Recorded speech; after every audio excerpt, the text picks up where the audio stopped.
लेकिन एक बात समझ में नहीं आई, ये छोटा सा काल वृक्ष पृथ्वी के वायुमंडल से सारी प्राणवायु सोखेगा कैसे? सब्र रखो भीमार, सब्र का फल बहुत मीठा होता है, लेकिन इस बार बहुत कड़वा होगा। ये काल वृक्ष पूरी दुनिया की प्राणवायु सोख लेगा, लेकिन उससे पहले तुम सबको एक काम करना होगा। कैसा काम? अभी तक इस काल वृक्ष की जड़ें सिर्फ एक ही दिशा में है, लेकिन मैं चाहती हूँ कि इसकी सहायक जड़ें बाकी तीनों दिशाओं में भी फैल जाएं। अरे लेकिन भैरानी, सर्वकाल मंदिर के तालाब से तो आपने सिर्फ एक मूल बीज निकाला था। अब बाकी के सहायक बीजों के लिए आप क्या तालाब में डुबकी लगाओगे?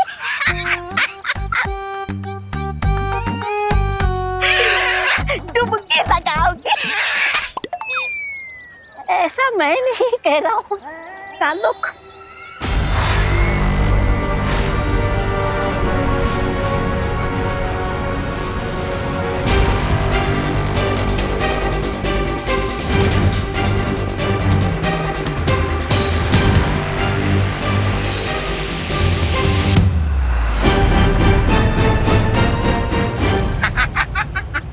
भले ये काल वृक्ष की डालों पर कोई चिड़िया अपना घोंसला ना बना पाए, लेकिन ये काल वृक्ष तो अंडा देने वाला वृक्ष बन गया है। हे वृक्ष, दे दो मुझे और अंडे दे दो। मैं चाहती हूँ कि अब तुम तीनों इन तीनों बीजों को बाकी तीनों दिशाओं में मिट्टी में मिला दो, ताकि वो जड़ें पूरी धरती में फैल जाए।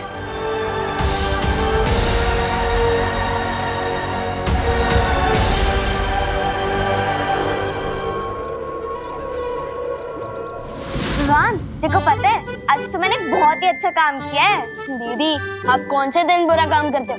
वैसे ये बताओ, आज कौन सा अच्छा काम किया है आपने? आज मैंने एक पेड़ लगाया। अगर दुनिया का हर एक इंसान एक पेड़ लगाए तो इस दुनिया में एयर पोल्यूशन की प्रॉब्लम तो हो ही नहीं सकती। वो तो है दीदी, लेकिन मुझे एक बात समझ नहीं आई, बीज लगाते वो पेड़ एकदम से कैसे बड़ा होने लग गया था? एक दो एक दो एक दो एक दो एक दो एक दो। दादाजी अब ठीक तो है ना? हाँ बेटा ठीक हो। बेटा पानी लाना। ये लीजिए दादाजी, पानी पीजिए।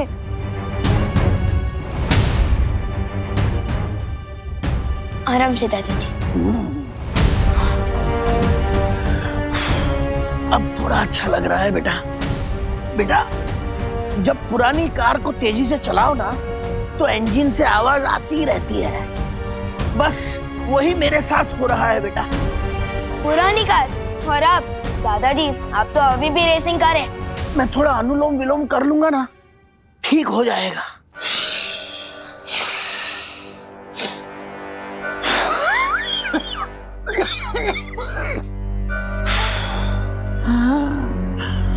विवान बेटा, मुझे सांसें लेने में दिक्कत हो रही है। मम्मी! मम्मी शायद घर पे नहीं है। मैं डॉक्टर अंकल को फोन करता हूँ। संभाल के दादाजी।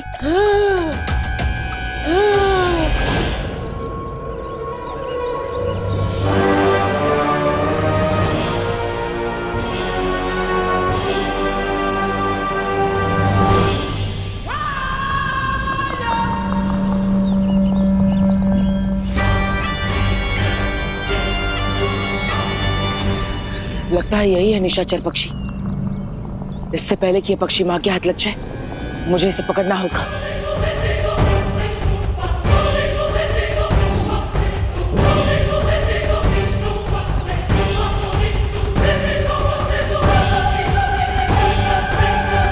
बलवीर, तुम मेरा पीछा कर रहे थे? यही फर्क है तुम में और मेरी माँ में। मेरी माँ, चाहे उनके पास कितनी भी ताकत क्यों ना हो, वो कभी घमंड नहीं करती, लेकिन तुम अहंकार से भरी हुई हो, घमंडी हो। नहीं नहीं बालवीर, एक और फर्क भी है तुम्हारी माँ में और मुझ में। वो बड़ी अच्छे दिल वाली थी और मैं चालाक दिमाग वाली हूँ। अपना हाथ देखो बालवीर, जैसे तुम निशाचर पक्षी समझ रहे हो, कहीं वो धोखा तो नहीं? बालवीर, कहीं किसी ने तुम्हारे साथ धोखा तो नहीं किया ना? हाँ?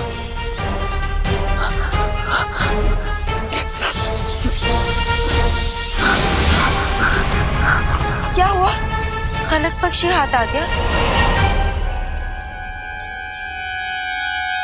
इस जटिल वन का एक दस्तूर है, एक गलत फैसला आपको कड़ी सजा दिला सकता है। इस गलत फैसले की सजा तुम्हें जरूर मिलेगी, जरूर मिलेगी।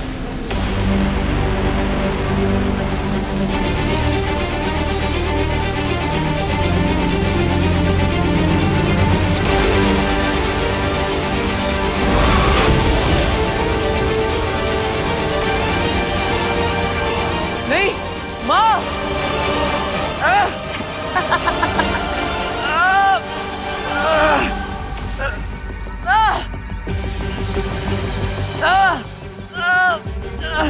बेचारा बालवीर, मकड़ी के जाल में जैसे कीड़े फंस के मर जाते हैं ना, ठीक वैसे ही इस जटिल वन की शक्तिशाली लताओं में तुम जकड़ के फंस चुके हो। आप क्या करोगे? हाँ, ना ही तुम यहां से जा सकते हो, ना ही उस पक्षी को पकड़ सकते हो, और ना ही तिमनासा को कभी रोक सकते हो। क्या करने वाली है तिमनासा? धरती लोक को शमशान बनाने वाली है।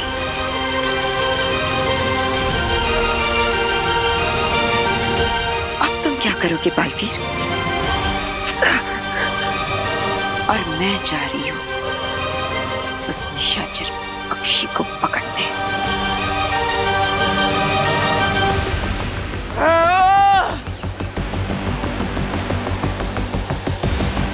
नहीं, मुझे तुरंत शौर्य और परियों को इसके बारे में बताना होगा। एक बार तुम इस जंगल के अंदर चले गए तो ना तुम किसी से संपर्क कर पाओगे और ना ही कोई तुम्हारी मदद कर पाएगा। अब मैं क्या करूं? कैसे निकलूं यहां से?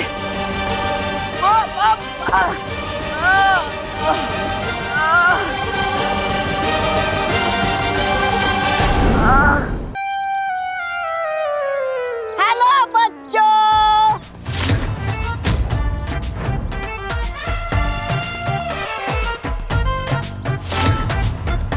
अरे, बोलने वाला बर्गर। बोलने वाला बर्गर नहीं, खाने वाला बर्गर।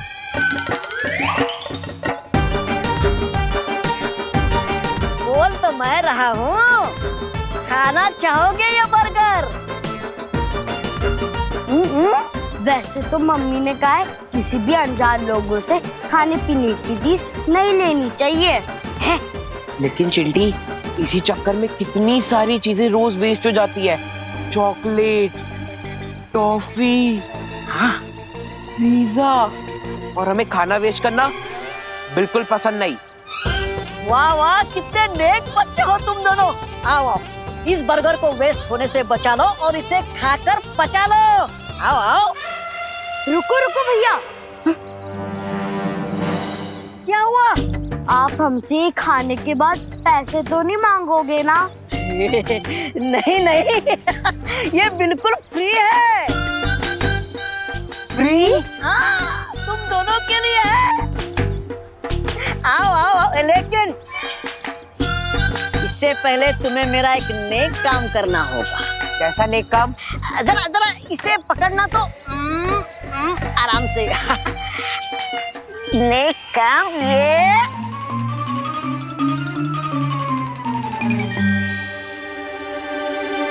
ये बीज बोना होगा।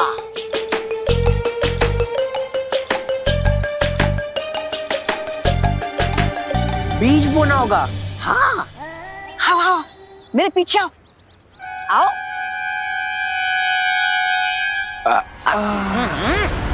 अच्छा काम करके कितना अच्छा महसूस होता है ना चिंटी। वैसे बर्गर बहुत मस्त था। हाँ भैया, लाओ ये बीज बो दे, आखिर ये भी तो हमें बड़ा होकर खाने के लिए फल और फ्रूट ही देगा ना। हाँ, ये लो खुदा लो, खोदो गड्ढा खोदो, बीज डालो।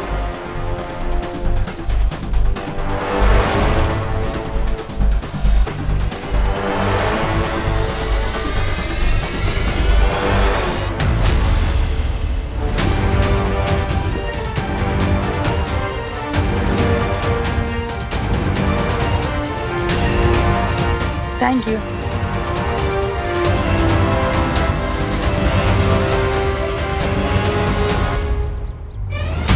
नहीं, ये तो बहुत बड़ा वो हो गया। वो काम। ये लीजिए।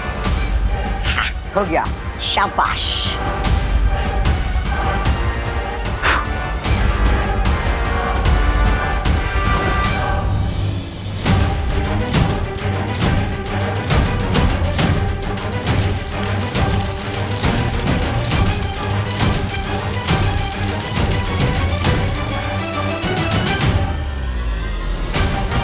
ये मुख्य काल वृक्ष अब बाकी के 3 सहायक काल वृक्षों के साथ जुड़ चुका है।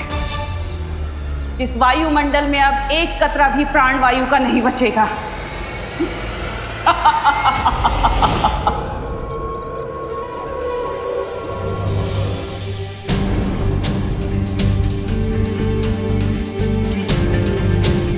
अरे पापा जी, क्या हुआ आपको?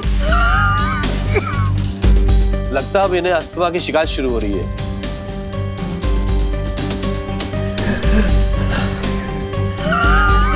आज क्लिनिक में सैकड़ों ऐसे केस आए बुजुर्ग पेशेंट के, जिन्हें अचानक ही सांस लेने में तकलीफ हो रही थी। आप कहाँ जवान हो डॉक्टर? डॉक्टर सिंह, आपकी भी तो उम्र हो चली है।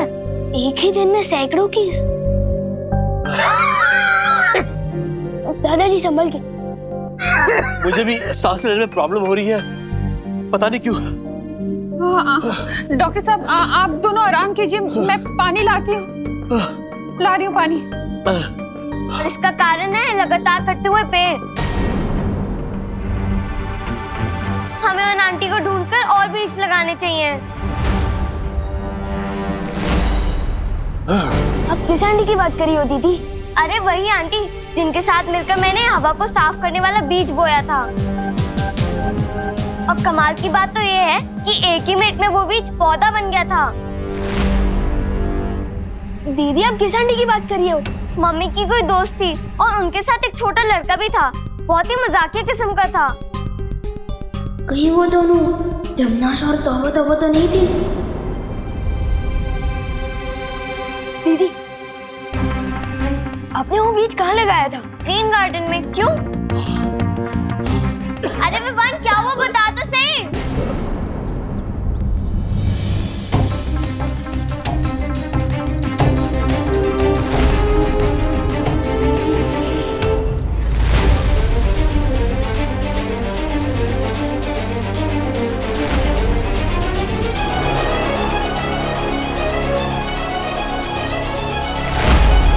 ये सब क्या हो रहा है?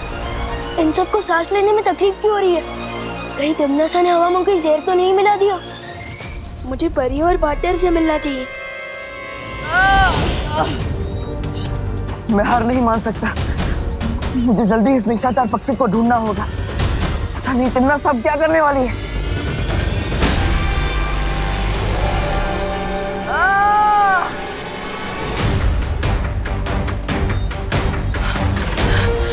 इन बेलों को मैं तोड़ तो नहीं सकता, चिकन काट तो सकता हूँ।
उस निशाचर पक्षी को ढूंढने के लिए मुझे कोई और तरकीब लगानी होगी, लेकिन मेरे पास समय बहुत कम है। मुझे तो ये भी नहीं पता कि तिम्ना सब पृथ्वीलोक पर कौन सी नई चाल चल रही है, और विवान और परिया उसका सामना कैसे करेंगे।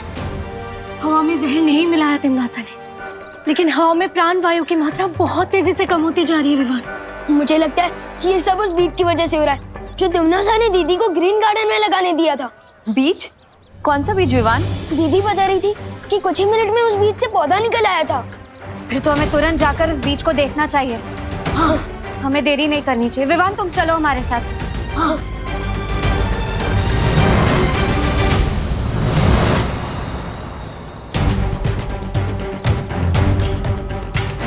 लेकिन हम उस पौधे को ढूंढेंगे कैसे? जरा सोचो पानी परी, जो पौधा हवा से प्राण वायु सोख रहा है वो पेड़ तो धरती के पेड़ जैसा बिल्कुल नहीं दिखता होगा। अगर कुछ ही मिनट में वो बीज से पौधा निकल आया था तो अब तक तो वो पौधा बहुत बड़ा पेड़ बन चुका होगा।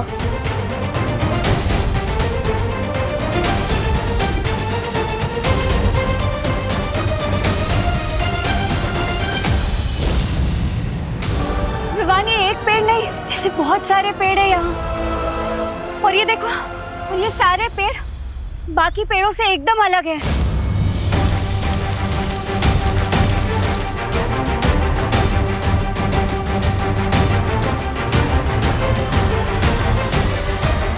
ये पेड़ तो बहुत तेजी से धरती की हवा से प्राण वायु सोख रहा है। तो हमें भी बहुत तेजी से इन पेड़ों को खत्म करना होगा भाई परी।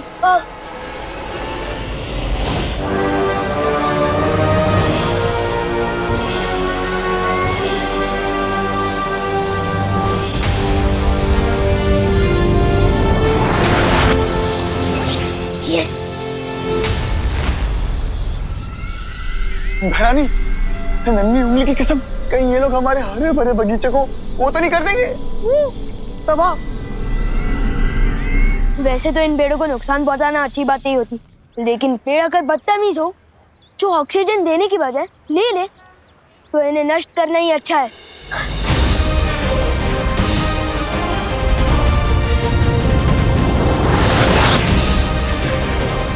हमें जल्दी से जल्दी इन सभी पेड़ों को नष्ट कर देना चाहिए।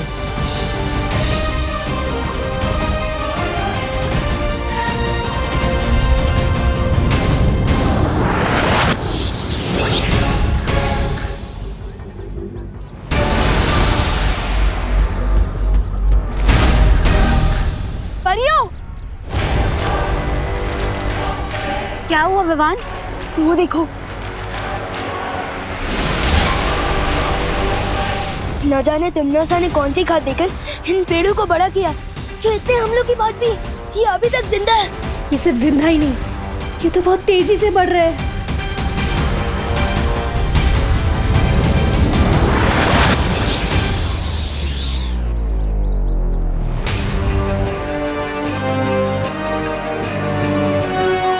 लेकिन ये कैसे हो सकता है? हमारे इतना हमला करने के बावजूद भी ये पेड़ नष्ट क्यों नहीं हो रहा है?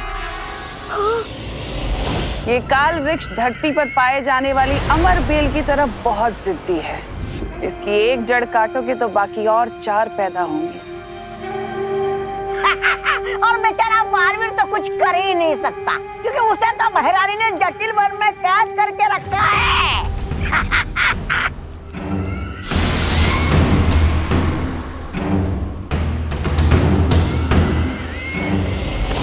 अच्छाई से भरी ये पृथ्वी अब बहुत ही जल्द लाशों से भरी होगी। ना तो इसे बालवीर बचा पाएगा और ना ही उसकी वो परियां।